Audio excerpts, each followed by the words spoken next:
കോൺഗ്രസിലെ തർക്കങ്ങൾക്കിടയിലാണ് കൊച്ചി കോർപ്പറേഷൻ മേയറായി വി.കെ. മിനിമോളും ഡെപ്യൂട്ടി മേയറായി ദീപക് ജോയും തെരഞ്ഞെടുക്കപ്പെട്ടത്.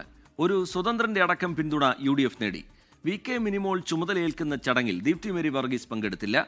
മേയർ തെരഞ്ഞെടുപ്പിൽ താൻ ഇടപെട്ടിട്ടില്ലെന്ന് പ്രതിപക്ഷ നേതാവ് വി.ഡി. സതീശൻ പറഞ്ഞു.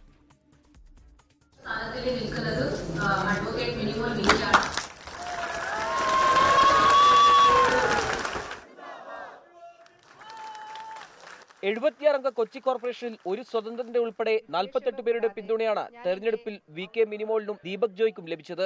മിനിമോൾ മേയർ സ്ഥാനത്ത് 2.5 വർഷവും ഡെപ്യൂട്ടി മേയർ സ്ഥാനത്ത് ദീപക് ജോയ്ക്ക് 2 വർഷവുമാണ് ടേം. ജനങ്ങളുടെ പ്രതീക്ഷയ്ക്കൊത്ത് പ്രവർത്തിക്കുമെന്ന് വി.കെ. മിനിമോൾ. കൊച്ചിയിലെ ജനങ്ങൾ വൻ ഭൂരിപക്ഷത്തോടു കൂടി യു.ഡി.എഫിനെ അധികാരത്തിലേക്ക് ഏറ്റിരിക്കുന്നത് അവരുടെ സ്വപ്നങ്ങൾ അവരാഗ്രഹിക്കുന്ന രീതിയിലുള്ള പ്രവർത്തനം ഞങ്ങളുടെ ഭാഗത്തുനിന്നുണ്ടാവും.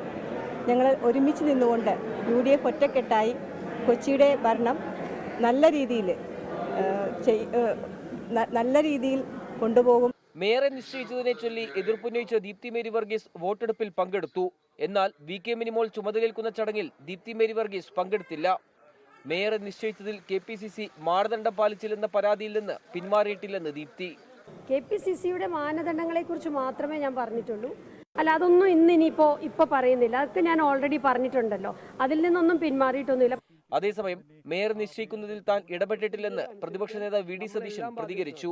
ഇവിടെ കോർപ്പറേഷനിൽ വി.ഡി. സതീശൻ ഇറങ്ങി ഞാൻ പ്രതിപക്ഷ നേതാവാണ്, എൻ്റെ ജില്ലയാണെന്ന് പറഞ്ഞിട്ട് ഇവിടുത്തെ മേയർ ഇന്നയാളാക്കണം എന്ന് എനിക്ക് പറയാൻ പാടില്ല.